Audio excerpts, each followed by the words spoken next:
सुप्रभात। इस YouTube online channel में आप सभी का स्वागत है। मैं बीएड विभाग प्रवक्ता श्रीमती रेणु सिंह आज बीएड प्रथम वर्ष की तृतीय प्रश्न पत्र समकालीन भारत में शिक्षा विषय पर एक छोटा सा चर्चा प्रस्तुत करती हूँ। आज का मेरा मुख्य टॉपिक है वैदिक कालीन शिक्षा प्रणाली। भारत में लगभग 2500 ईसा पूर्व से 500 ईसा पूर्व के समय को वैदिक कालीन शिक्षा प्रणाली कहा जाता था।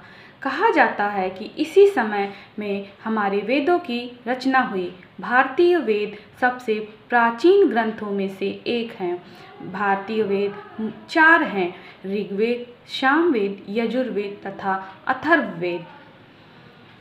वैदिक कालीन शिक्षा प्रणाली को 2 भागों में बांटा गया: प्रारंभिक वैदिक कालीन शिक्षा प्रणाली तथा उत्तर वैदिक कालीन शिक्षा प्रणाली।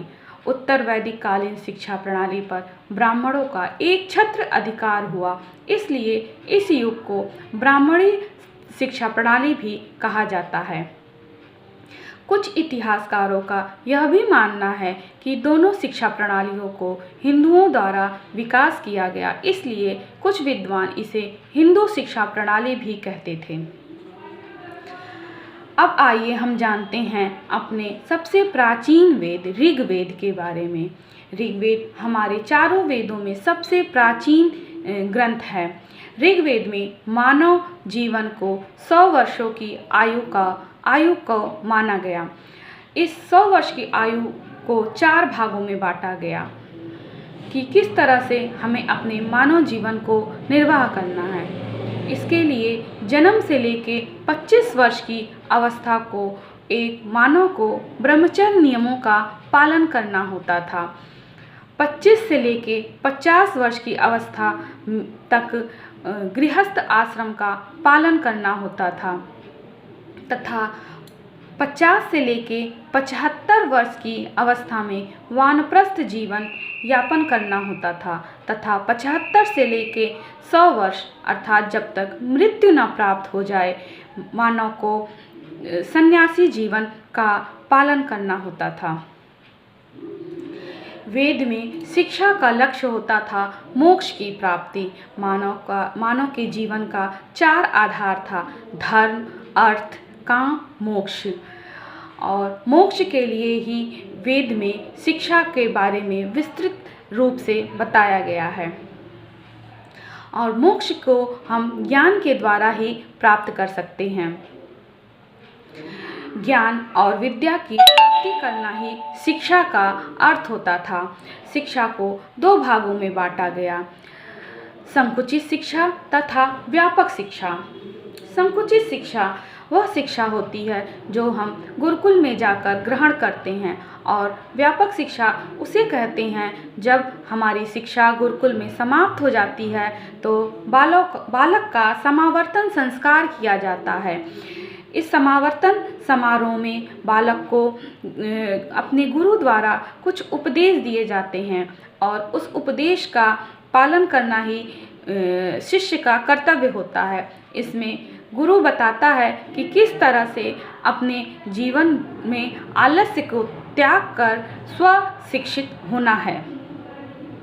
आइए अब हम जानें वैदिक कालीन शिक्षा प्रणाली में प्रवेश का प्रारंभ।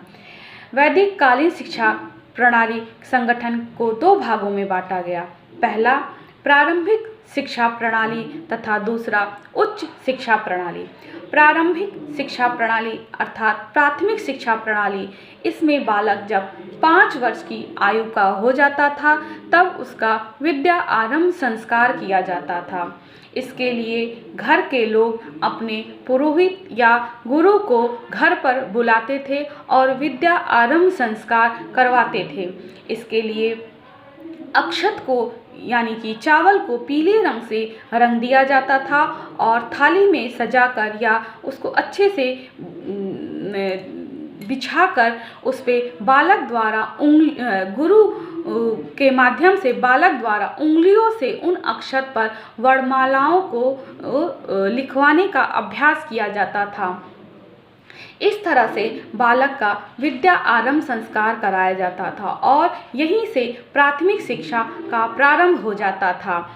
जब बालक इस विद्या आरंभ संस्कार हो जाता था तो गुरु अपने शिष्य को आशीर्वाद देता था तथा घर के सभी बड़े अपने बच्चे को आशीर्वाद देते थे और घर के लोग इस विद्या आरंभ संस्कार के पश्चात गुरु को दान दक्षिणा तथा भोजन कराते थे। अब बारी आती है उच्च शिक्षा के बारे में।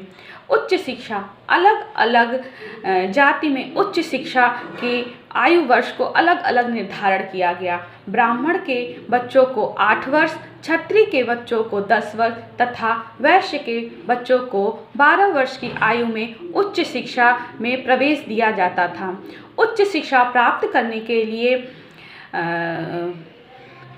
बच्चों को आश्रम में जाकर अपने घर का त्याग करके आश्रम में जाकर प्रवेश लेना होता था।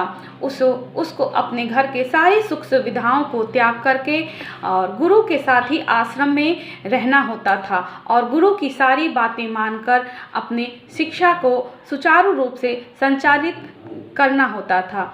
इस गुरुकुल परंपरा में गुरु के द्वारा दिए गए निर्देशों का पालन करना ही शिष्य का सबसे पहला धर्म होता था।